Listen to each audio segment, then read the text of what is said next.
الحمد للہ رب العالمین والصلاة والسلام علی اشرف الانبیاء والمرسلین اما بعد فاعوذ باللہ من الشیطان الرجیم بسم اللہ الرحمن الرحیم قال تعالی فی القرآن المجید والفرقان الحمید یا ایہا الذین آمنوا اتقوا اللہ صدق اللہ مولانا العظیم۔ ناظرین محترم، ہمارا میم ٹی وی پر پروگرام ہے آپ کے مسائل کا حل، اور اس میں سوال کیا گیا کہ باطنی امراض کے بارے میں آپ بتائیں، تو باطنی امراض سے متعلق ہماری تفصیلی گفتگو جاری ہے تاکہ جو ہے باطنی امراض کے بارے میں ہم وافر معلومات حاصل کر سکیں اور بہت سارے معاملات سے، یعنی بہت سارے نقصانات سے ہم محفوظ رہ سکیں گے اس کی وجہ سے۔ اس لیے کہ ایک ہوتا ہے ظاہر کا نقصان، ایک ہوتا ہے باطن کا نقصان۔ جو ظاہر کا نقصان ہے، مثال کے طور پر ایک آدمی ہے، وہ نماز نہیں پڑھتا تو نماز ظاہر طور پر نظر آتی ہے، صحیح نا؟ اس کے اندر یہ ظاہری مرض ہے کہ وہ نماز نہیں پڑھتا، ظاہری مرض ہے کہ وہ زکوٰۃ نہیں دیتا، ظاہری مرض ہے کہ وہ جو ہے حج پر نہیں جا رہا، حالانکہ جو ہے حج اس پر فرض ہے، تو یہ بھی نقصان دہ۔ اچھا، ایک باطن کا مرض ہوتا ہے، یعنی وہ نظر نہیں آ رہا، وہ اندر ہے، پتہ نہیں ہے۔ مثال کے طور پر تکبر ہے، اب ایک بندے کے اندر تکبر ہے تو وہ جو ہے اس کے اندر ہوگا، دل میں ہوگا، ہاں کبھی اس کا اظہار بھی ہو جائے گا۔ تو سرکار دو عالم صلی اللہ علیہ وسلم کی حدیث مبارکہ آپ نے سماعت کی کہ حضور نے فرمایا کسی کے دل میں اگر رائی کے دانے کے برابر بھی اگر تکبر ہوگا تو وہ جنت میں داخل نہیں ہوگا، اندازہ لگائیں۔ تو یہ باطنی مرض ہے اور یہ بہت نقصان دہ ہے۔ تو اسی سے متعلق ہم سماعت کر رہے ہیں۔ طلب شہرت یہ بھی ایک باطن کا مرض ہے کہ ایک بندہ عمل کرتا ہے، ظاہر میں عمل کرتا ہے، لیکن اندر جو ہے اس کی یہ چیز پنپ رہی ہے کہ مجھے شہرت مل جائے، لوگوں کو پتہ چل جائے کہ جناب اس نے یہ عمل کیا ہے۔ مثال کے طور پر قربانی کا جانور لے کر آیا ہے اور لوگوں کو پتہ چلے کہ جناب نے اتنے لاکھ کی یا اتنے کروڑ کی قربانی کی ہے، لوگوں کو پتہ چلے۔ اسی طرح جناب علی جو ہے کوئی افطاری کروا دے یا سحری کروا دے یا کسی جگہ پر لنگر کروا دے اور شہرت کی اس کے دل میں تمنا ہو کہ لوگوں کو پتہ چل جائے اور لوگ میری واہ واہ کرے، تو یہ کیا ہے؟ طلب شہرت کے لیے اس نے کام کیا ہے، اور اس کے اندر ایک مرض ہے، یہ مریض ہے جو ساتھ میں اپنے مال کو بھی خرچ کر رہا ہے، مال کو بھی صرف کر رہا ہے، حاصل اس کو کچھ نہیں ہو رہا۔ وجہ کیا ہے؟ وجہ یہ ہے کہ رضا الہی اس کے دل میں نہیں ہے، بلکہ اس کے دل و دماغ میں طلب شہرت پل رہی ہے کہ مجھے شہرت مل جائے۔ رسول اکرم صلی اللہ علیہ وسلم نے فرمایا جس نے شہرت کا لباس پہنا، اللہ تعالیٰ قیامت کے دن اس کو ذلت کا لباس پہنائے گا، وہ ذلیل ہو جائے گا۔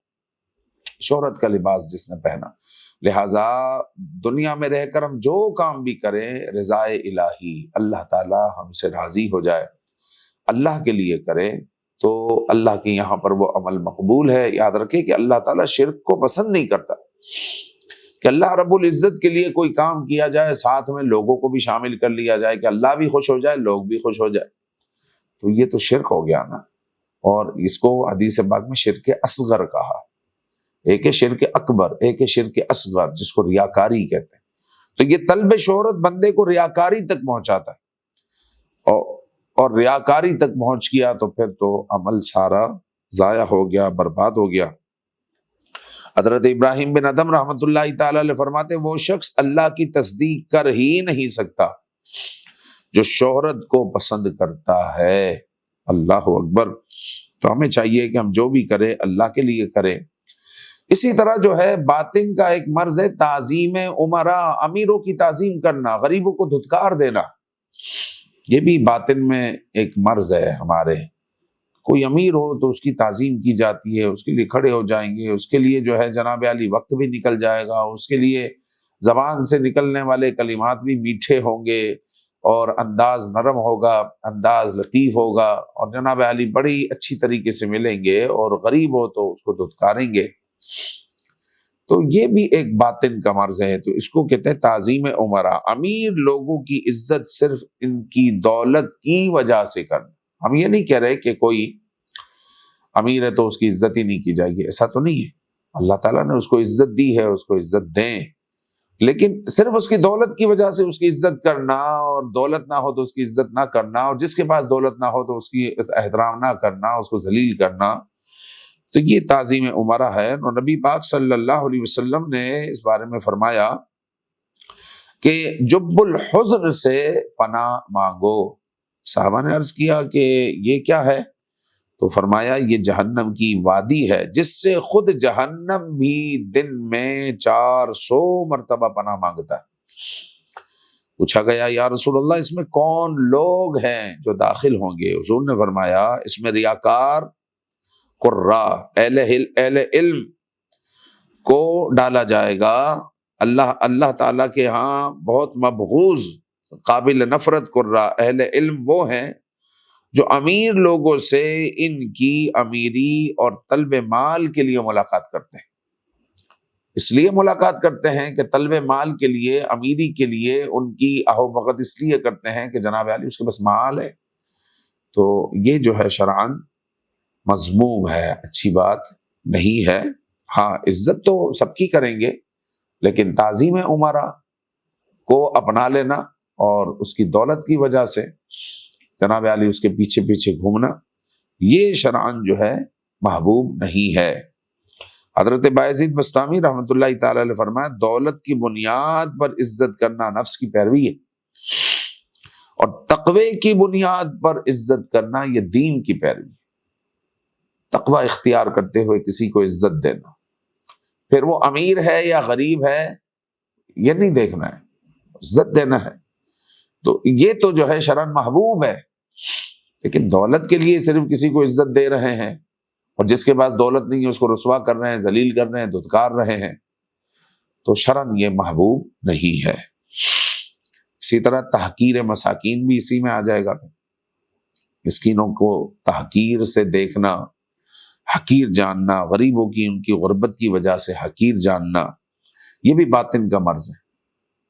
کہ آپ دیکھیں کہ مثال کے طور پر کسی جگہ پر آپ دعوت میں گئے ہیں، کسی کے ولیمے میں گئے ہیں، اب وہ خاندان کے لوگ وہاں پر آئیں گے، خاندان میں کچھ لوگ غریب ہوں گے، کچھ امیر ہوں گے، تو اگر دل میں یہ ہے کہ بھائی میرے پاس امیر لوگ بیٹھے یا غریب لوگ نہ بیٹھے، تو آپ سمجھ لیں کہ آپ کے دل میں کوئی مرض ہے، یعنی تحقیر مساکین کا مرض آپ کے دل میں اتر چکا ہے، کہ دل میں آپ فقیروں سے، مساکین سے، محتاجوں سے نفرت کرتے ہیں، اور امیروں سے ان کی دولت کی وجہ سے پیار کرتے ہیں۔ تو اگر یہ مرض ہے تو اس کو ختم ہونا چاہیے۔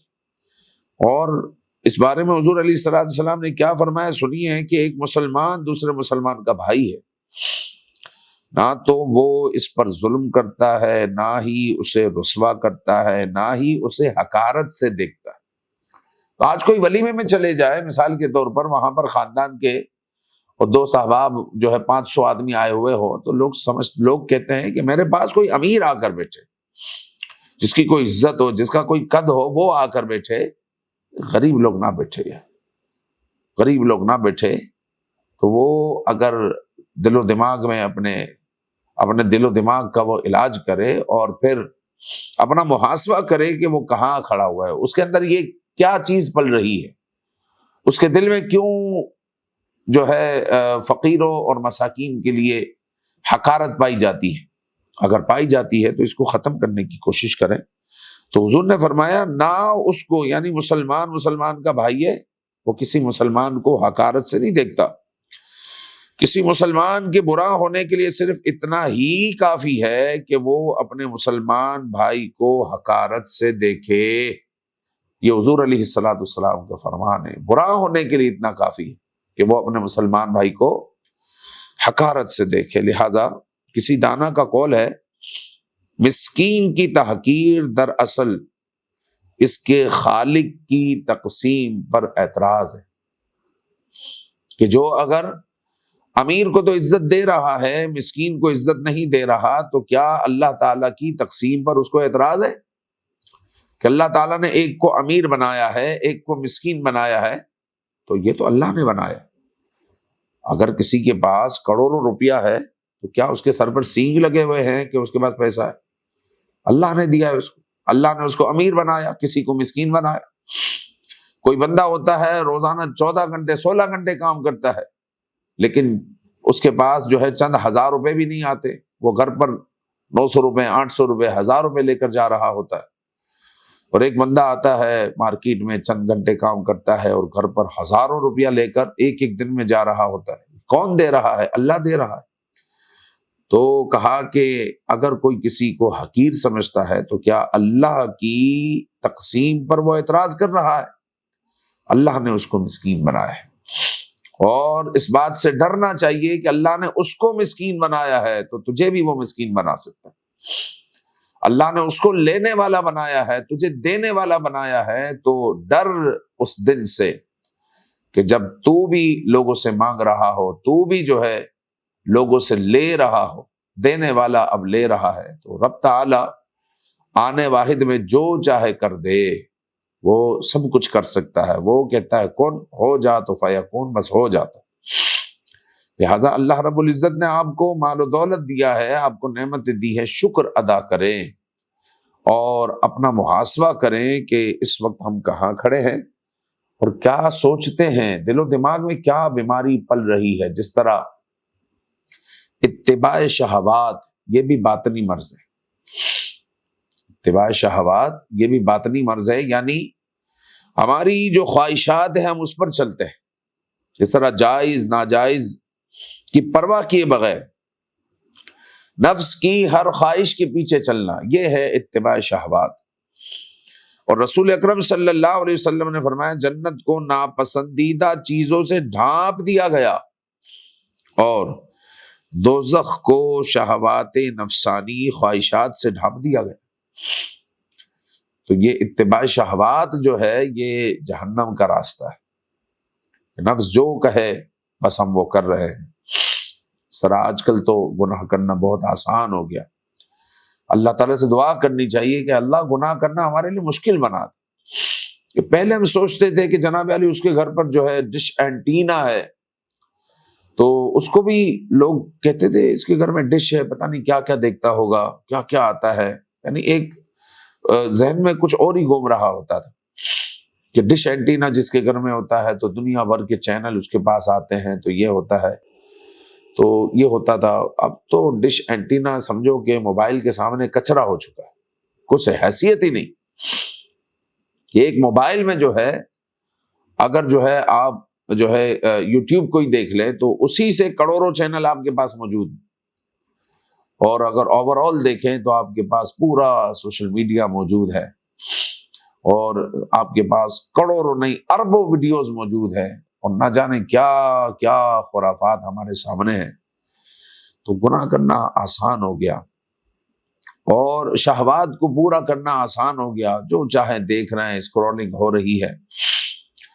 تو یاد رکھیں کہ اپنے آپ کو کنٹرول کرنا یہ انسان کے بس میں ہے، انسان مجبور تو نہیں، مجبور محض تو نہیں، یہ کنٹرول کرنا، اس سے رکنا اور نفسانی خواہشات کو روکنا یہ انسان کے کنٹرول میں ہے۔ تو انسان اپنے کنٹرول میں رہے اور ان بری باتوں سے اپنے آپ کو بچاتا رہے اور نفسانی خواہشات کے پیچھے نہ جائیں۔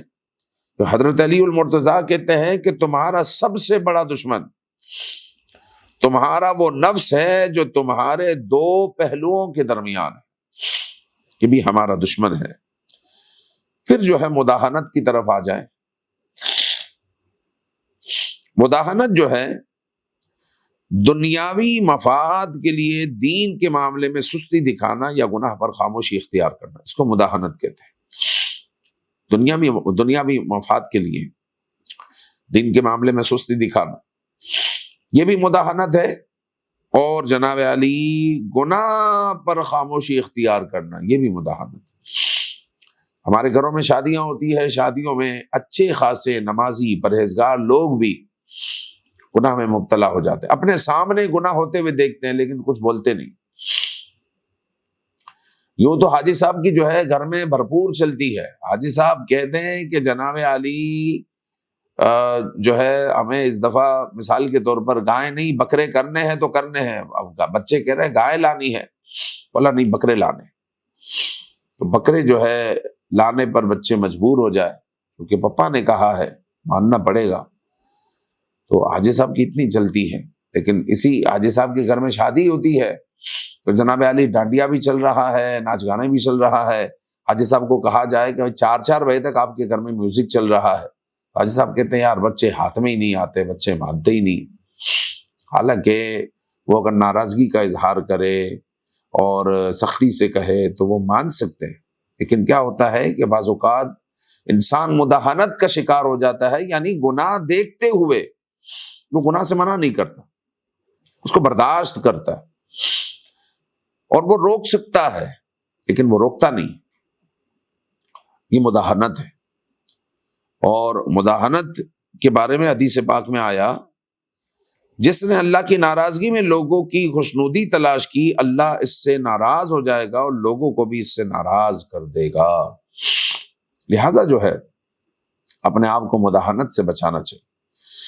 بلکہ سرکار دو عالم صلی اللہ علیہ وآلہ وسلم نے اس کی مثال ہمیں عطا فرمائی کہ کچھ لوگ جو ہے کشتی پر سوار تھے، اب جو ہے کچھ پہلی منزل پر، کچھ دوسری، کچھ تیسری، کچھ آخری۔ تو جو آخری منزل والے تھے وہ اوپر جاتے، پانی بھر کر آتے، تو حدیث پاک کا مفہوم بیان کرنا، پانی بھر کر آتے تو ان کو مشکل ہوتی۔ اب وہ کسی نے کہا کہ یار ہم جو ہے آخری منزل پر ہے اور ہمیں ہی زیادہ پریشانی ہوتی ہے، اوپر جاؤ پانی لے کر آؤ، تو پانی تو ہم سے سب سے زیادہ قریب ہے، یہی سوراخ کرو پانی حاضر۔ اب وہ سوراخ کرنے لگ جاتے ہیں تو اوپر کچھ افراد شور کرتے ہیں۔ جب شور کرتے ہیں تو جناب علی کہ بھائی یہ سوراخ نہیں کرو، پانی آ جائے گا، تو کہا ہمیں پانی چاہیے، پانی ہمارے سب سے قریب ہے۔ تو کہا کہ جناب علی آپ یہ اگر کرو گے تو یہ تو کشتی ڈوب جائے گی۔ تو کچھ لوگوں نے کہا کہ بھائی اپنی منزل میں کر رہے ہیں، کرنے دو، ہمیں کیا اس سے لینا دینا۔ تو ہوگا کیا کہ اگر سوراخ ہو جائے گا تو سب کے سب ہلاک ہوں گے، سب برباد ہوں گے۔ تو اس میں بہتری یہ ہے کہ ان لوگوں کو روکا جائے، ورنہ مداہنت کا جو شکار ہوں گے، جو کچھ نہیں کہیں گے، جو کرتے کرنے دو۔ تو گھر کا سربراہ یا جو گناہوں سے روک سکتا ہے وہ نہیں روکے گا تو وہ خود بھی ہلاک ہوں گے اور گھر کا سربراہ بھی ہلاک ہوگا۔ جس طرح اگر وہ سوراخ ہو جائے گا تو وہ جو آخری منزل والے ہیں وہ سب سے پہلے برباد ہوں گے، اور جو اوپر والے ہیں جو کہتے تھے بھائی اپنی منزل میں کر رہے ہیں ہمیں کیا، وہ بھی برباد ہوں گے۔ اسی لیے کبھی بھی کہیں پر آپ ہیں، اگر گناہ سے کسی کو روک سکتے ہیں تو روکنا چاہیے۔ ہاں آپ کو پتا ہے کہ گناہ سے میں نہیں روک سکتا اس کو، یا میں بولوں گا نہیں رکے گا، تو پھر آپ پر واجب نہیں، لیکن آپ ایسے منصب پر ہے کہ آپ گناہوں سے روک سکتے ہیں تو آپ کو روکنا چاہیے، اور اس کو کہنا چاہیے کہ آپ اس گناہ سے باز رہیں، یا آپ نے یہ گناہ کیا ہوا ہے یہ اچھی بات نہیں ہے۔ کیونکہ مداہنت جو ہے ہمیں برباد کر دیتی ہے۔ مداہنت یعنی برائی کو دیکھ کر قدرت کے باوجود نہ روکنا، یا کسی دنیاوی فائدے کی خاطر دین میں نرمی یا خاموشی اختیار کرنا حرام ہے اور جہنم میں لے جانے والا کام ہے، یہ اس کا حکم ہے۔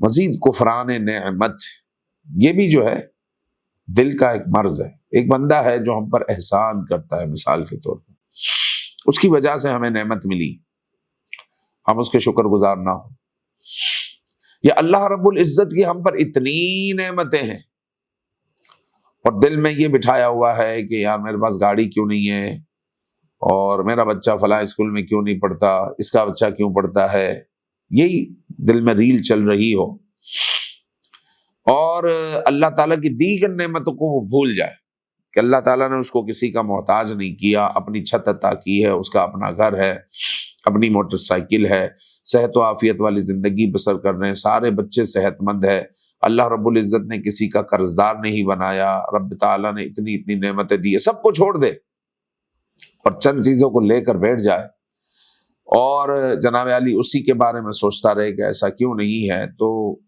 یہ جو ہے گویا کہ جو ہے وہ دیگر نعمتوں کو چھوڑ کر اور جو نعمتیں نہیں ملی اس کے بارے میں ہی سوچ رہا ہے، تو اللہ کی نعمتوں کی قدر کرنا، اس کا شکر ادا نہ کرنا بلکہ اس سے غافل ہو جانا، یہ کفران نعمت ہے۔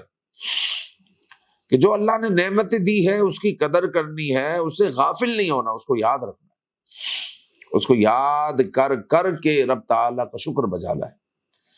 یہی جو ہے نعمت کا شکر ہے۔ بلکہ آقا کریم صلی اللہ علیہ وسلم نے فرمایا جو تھوڑی چیز کا شکر ادا نہ کرے وہ زیادہ کا بھی شکر ادا نہیں کر سکتا۔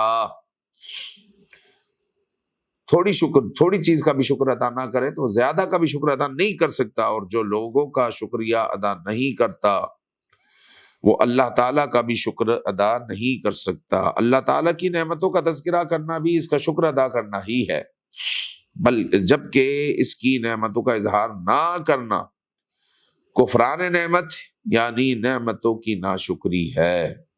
تو ہمیشہ اللہ تعالیٰ کی نعمتوں کا شکر ادا کرنا چاہیے۔ کتنے ہی لوگ ہیں جو بے اولاد ہیں، اولاد چاہتے ہیں، اولاد نہیں ہے۔ آپ کے پاس اولاد ہے، اللہ کا شکر ادا کریں۔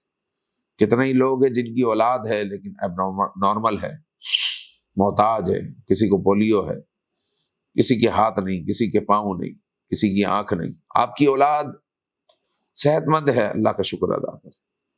آپ کسی کے سامنے ہاتھ نہیں پھیلاتے، اللہ کا شکر ادا کریں۔ تو یہ جو ہے کفران نعمت بھی جو ہے یہ دل میں پنپنے والی ایک بیماری ہے کہ بندہ بس اس کے بارے میں سوچتا رہتا ہے جو نہیں ہے، جو ہے اس کے بارے میں نہیں سوچتا، تو اس کے بارے میں سوچے جو اللہ نے عطا کیا ہے، پھر اس پر شکر ادا کرے۔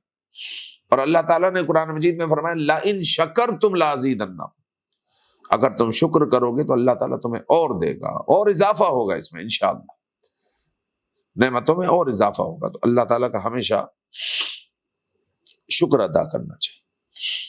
حرص بھی ایک باطنی امراض میں سے ایک مرض ہے۔ حرص، بندے کا حریص ہونا، کسی چیز سے جی نہ بھرنا اور ہمیشہ زیادہ کی ہوس رکھنا، یہاں تک کہ دوسروں کے حق پر بھی نظر رکھنا، یہ حرص ہے۔ جس طرح مثال اس کی یہ بھی بن سکتی ہے کہ بعض گھروں میں پانی آتا ہے، اب پانی جناب عالی آپ کا بھر چکا ہے، بالٹیاں بھر چکی ہے، ٹنکیاں بھر چکی ہے، پھر بھی آپ کا نل کا کھلا ہوا ہے۔ اب پانی بھرنے کے لیے کچھ نہیں ہے، پھر بھی نل کا کھلا ہوا ہے، تو وہ ناشکری بھی ہو رہی ہے، اور یہ بھی حرص کی علامت ہے، اور حالانکہ رکھنے کی جگہ نہیں۔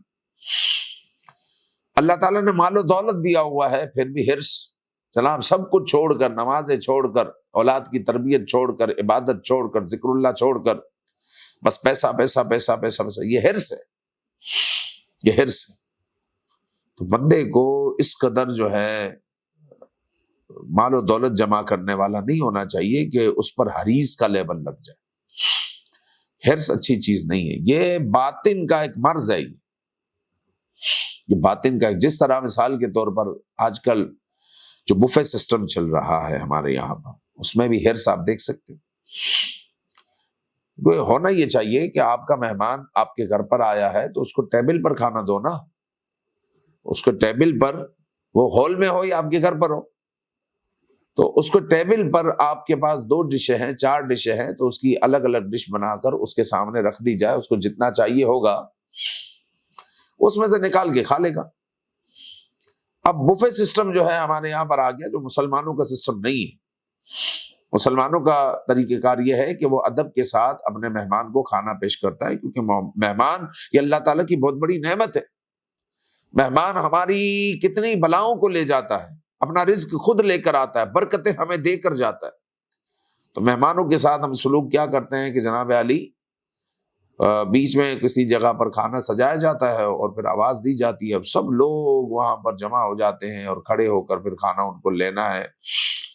کوئی چمچے کا انتظار کر رہا ہے، کوئی پلیٹوں کا انتظار کر رہا ہے، کسی کے پاس سلاد ختم ہو گئی، وہاں پر تھی سلاد، اب لوگوں نے جو ہے بھر بھر کر لے لی، کسی نے بھر بھر کے رائتا لے لیا، اور جناب علی چمچ وہاں پر ٹیبل کی چمچ کی ضرورت تھی 10 تو 20 چمچ وہ اٹھا گئے۔